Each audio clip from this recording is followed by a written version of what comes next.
Back live with you tonight on In Focus, and thanks for staying on. The African Transformation Movement has written a letter to Trade and Industry Minister Ebrahim Patel requesting him to recuse himself from the decision-making process relating to the new lotteries license. ATM says a whistleblower raised concerns regarding the minister's relationship with the current lottery license holder, Ituba, and his association with John Copelyn, who is linked to the Hosken Consolidated Investments, which is also in the running. ATM spokesperson Zama Ntshona joins us now for more on that. Zama, good to have you, and thank you very much for coming on. Is there a hint of evidence that you have, one, that a political party, or two, a political office bearer has direct interest in the issuing of this license?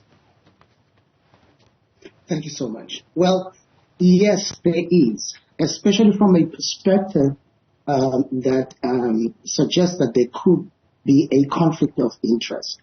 You remember that the minister is from SACTU, and he was the general secretary of SACTU when SACTU took a decision to form an investment wing, and that investment wing is HCI, and that is one of the bidders in the 18 companies which are reported to have bought the tender documents in this race to become the next individual to administer these funds.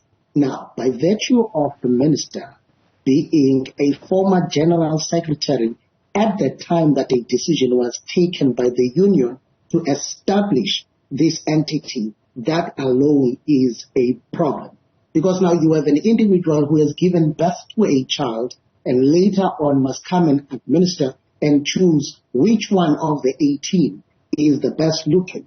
And on the basis of that, the African Transformation Movement feels that in the interest of purity, in the interest of giving individual a fair chance, in the interest of making sure that no one actually gets an unfair advantage over the other, it is on the basis of his relationship and the task he performed whilst at SACTU that we believe that he should actually recuse himself. So previously the minister had answered that to say, well, there is no way of the minister knowing who the bidders will be, and there is no way of the minister knowing ahead who will be shortlisted, because that is going to be done by the board. But not only that, the minister has said the entire process, bidding process, would be based entirely on weightings and not on based on who knows who. Well, it's easy at this stage for the minister to just say that, but we can refute that this relationship exists. Now, in the interest of a fair process, the minister has no interest, he declares. So he wouldn't mind recusing himself so as to allow a fair process to actually take place. Yes, it may happen that the individual or the company that is a problem or that he has a relationship with may not emerge of the remaining 5 companies that would actually be taken to him. But do we take that chance? Let's rather not. Let's present everyone with an equal opportunity. And the fact that the law gives him the ultimate and the absolute power, even upon recommendations being given to the minister, for him to make his final decision. But this relationship and him being a former general secretary that gave birth to the investment wing that is a shareholder in the company. So it's only best that the minister does not include himself, lest we see this particular process as riddled with irregularities. Yeah. It's the law, isn't it, ultimately, that will need to prevail here? And I did try to peruse the National Lotteries Act. It doesn't have that provision for recusing himself. It doesn't have a provision for him to appoint anybody else to do that job. How do we get around that? In the absence of the minister, the deputy minister could be an option. The law makes that option a viable option, because we do not speak of deputy ministers without speaking about succession or without speaking about when the minister is incapacitated to perform his duties, then the deputy shall take over. So there is a provision inbuilt within the law that could assist in cases of this nature. Yeah. So it only takes an individual who understands the concept of integrity and an individual who understands the concept of a fair process who would then allow for such to actually take place, even if he deems that the law does not permit. But we believe as the African Transformation Movement that is not true. There is a provision, and that provision is that when the minister is incapacitated to do his duty, the deputy must make decisions. Yeah, we've not seen that in practice in this country. I mean, even when the minister is out of the country, another minister is put into that position and holds two portfolios. So it not necessarily goes that way in the country, that where the minister is incapacitated, the deputy minister acts. But also, in this instance, the minister will say, I'm not incapacitated. I'm able to act. So there's really no reason why I shouldn't. Well, he may not be incapacitated as in he's fully conscious to perform his duty, but he is conflicted.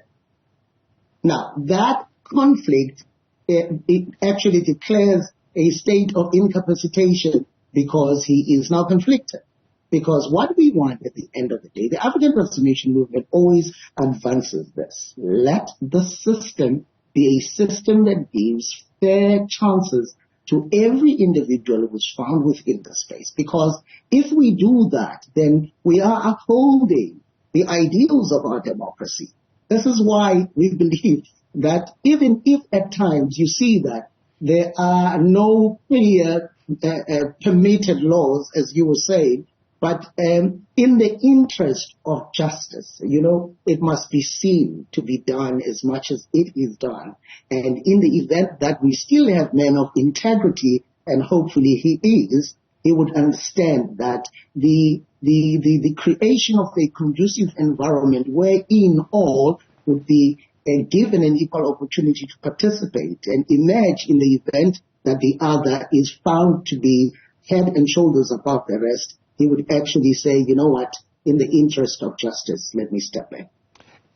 On that note, in the interest of justice, this would not be the first license that would have been contested hotly, ending up in courts. I think the previous minister also had a similar situation where a license was then challenged in a court of law, where the other bidders said no, the courts needs to be the final arbiters on this. So one would say, if indeed it gets to that point and there are people who are unhappy with the outcome, there are always courts that you can go to find remedy.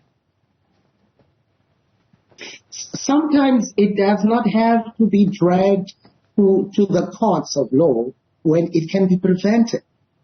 Why drag it out? Why add layers upon layers when we could find a simpler solution where an individual who knows that he is conflicted just simply takes a step back and allow the process to take on. Because sometimes we lose a lot of money in these court battles, and we lose a lot of taxpayers' money in these and if an individual sees that there could be a way to short-circuit the process without losing any more money of the taxpayers, allow the process to be fair and allow those who are not conflicted to make decisions when you are found to be conflicted.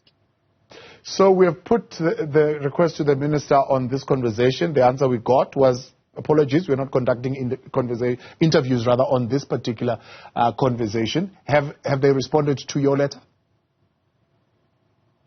Just an acknowledgement of that they have received the letter. We're still awaiting now a detailed response from the minister that will actually speak to the issues that we have raised. Zama Ntshona, appreciate your time. Thank you very much for coming on, speaking on behalf of ATM there. That is Zama Ntshona, raising some red flags or alarm bells, shall I say, early alarm bells on the issuing of the license for the lottery, saying in the interest of integrity and safeguarding the process, the tender process in particular, the minister should recuse himself. Let's take a break. We'll continue with what's making news next.